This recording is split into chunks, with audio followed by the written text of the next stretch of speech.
ঘুগনি খেতে আমরা কে না পছন্দ করি, আর সেই ঘুগনিটা যদি হয় মাটনের চর্বি দিয়ে বানানো, তাহলে তো ডিনার অথবা ব্রেকফাস্ট জমে যাবে। Hello friends, welcome back to my channel মিষ্টি ক্লাব। আজ আমি হাজির হয়েছি মাটনের চর্বি দিয়ে ঘুগনির রেসিপি নিয়ে। আশা রাখছি ভিডিওটা আপনাদের পছন্দ হবে। ভিডিও ভালো লাগলে লাইক, শেয়ার আর কমেন্ট করতে ভুলবেন না। এই বন্ধুর চ্যানেলটিকে তো অবশ্যই সাবস্ক্রাইব করা চাই। আসুন দেরি না করে দেখে নেওয়া যাক আমার আজকের রেসিপি মাটনের চর্বি দিয়ে ঘুগনি। মাটনের চর্বি দিয়ে ঘুগনি বানাবার জন্য প্রথমে মটরটাকে সেদ্ধ করে নেব। এখানে আমি 200 মটরকে ভিজিয়ে রেখেছিলাম ওভারনাইট। এই মটরটাকে এবার কুকারের মধ্যে দিয়ে দিচ্ছি।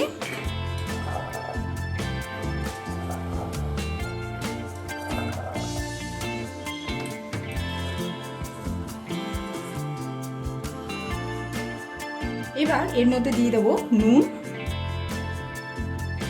দিয়ে দিচ্ছি হলুদ, 4টে গোটা কাঁচা লঙ্কা এর মধ্যে দিয়ে দিলাম। এবার একটা দারচিনি স্টিক, 2টো ছোট এলাচ আর দিয়ে দিচ্ছি তেজপাতা। এখানে আমি তেজপাতা ছোট ছোট সাইজের ছিল বলে 4টে তেজপাতা অ্যাড করে দিলাম। এবার দিয়ে দিচ্ছি জল।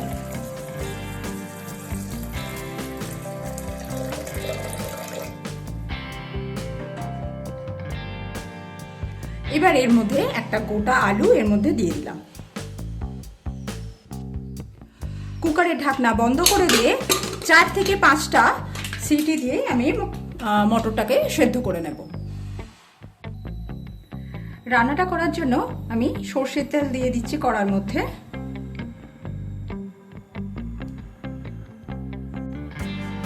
তেল গরম হয়ে গেলে এখানে আমি 2টো মিডিয়াম সাইজের পেঁয়াজকে স্লাইস করে কেটে নিয়েছি। এই পেঁয়াজটাকে তেলের মধ্যে দিয়ে দেব।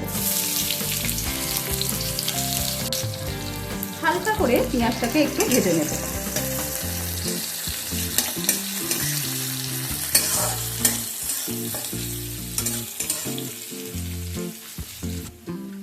পেঁয়াজ লাইট ব্রাউন করে ভেজে নেওয়া হয়ে গেলে এর মধ্যে আমি 1 টিস্পুন আদা পেস্ট আর 1 টিস্পুন রসুন পেস্ট দিয়ে দিলাম।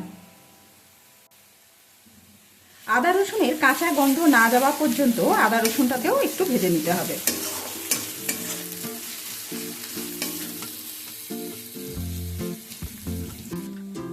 আদা রসুন ভেজে নেওয়া হয়ে গেছে। এবার এর মধ্যে আমি বেশ কিছু মাটনের চর্বি নিয়ে নিয়েছি, সেটাকে অ্যাড করে দেবো। চর্বিটাকে এরকম আমি ছোট ছোট টুকরো করে কেটে নিয়েছি।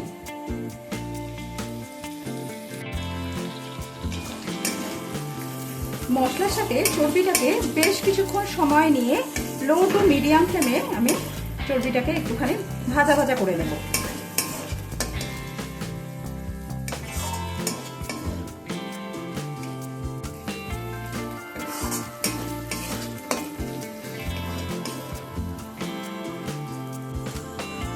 প্রায় 2 থেকে 3 মিনিট সময় নিয়ে আমি মাটনের চর্বিগুলোকে একটু ভেজে নিয়েছি। এবার এর মধ্যে আমি সামান্য পরিমাণ জল অ্যাড করে দিচ্ছি।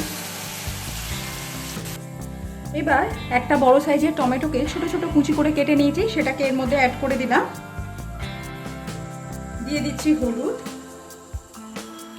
এবার দিচ্ছি ঝাল লঙ্কার গুঁড়ো, দিচ্ছি ধনের গুঁড়ো। ধনের গুঁড়োটা দিয়েছি 1 টিস্পুন, আর লঙ্কাটা আপনারা আপনাদের স্বাদ অনুযায়ী দেবেন, কম বেশি করে নেবেন। আর এখানে দিচ্ছি 1/2 টিস্পুন জিরে গুঁড়ো। কালারের জন্য 1 teaspoon Kashmiri red chilli powder add করে দিলাম। এবার দিচ্ছি স্বাদ অনুযায়ী নুন। মটরটা সেদ্ধ করার সময় নুন দিয়েছিলাম, সেই বুঝে নুনটাকে অ্যাড করতে হবে। মশলাটাকে এবার ভালোভাবে আমাদেরকে কষিয়ে নিতে হবে।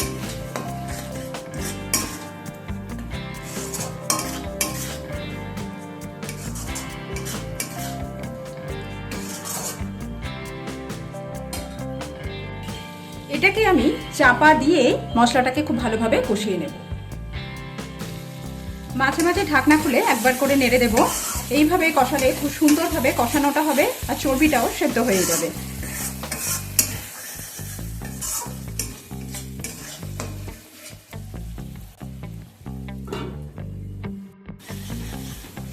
মশলাটা খুব সুন্দরভাবে কষানো হয়ে গেছে, চর্বিটাও অনেকটাই গলে গেছে।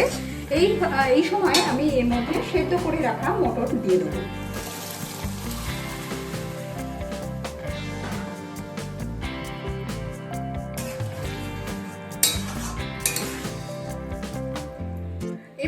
মধ্যে যে আলুটা আমি মটরের মধ্যে দিয়ে সেদ্ধ করে নিয়েছিলাম, সেই আলুটাকে হাতের সাহায্যে এরকমভাবে ভেঙে ভেঙে আমি এর মধ্যে অ্যাড করে দিচ্ছি।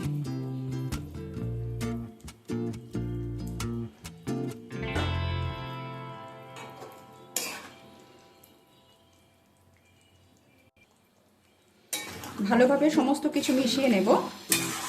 রান্নাটা হতে আর বেশিক্ষণ সময় লাগবে না, এইভাবে প্রায় 3 থেকে 4 মিনিট এটাকে ফুটিয়ে নেব।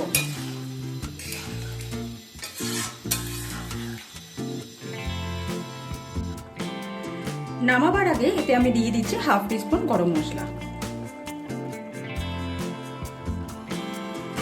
একবার মিশিয়ে নিচ্ছি।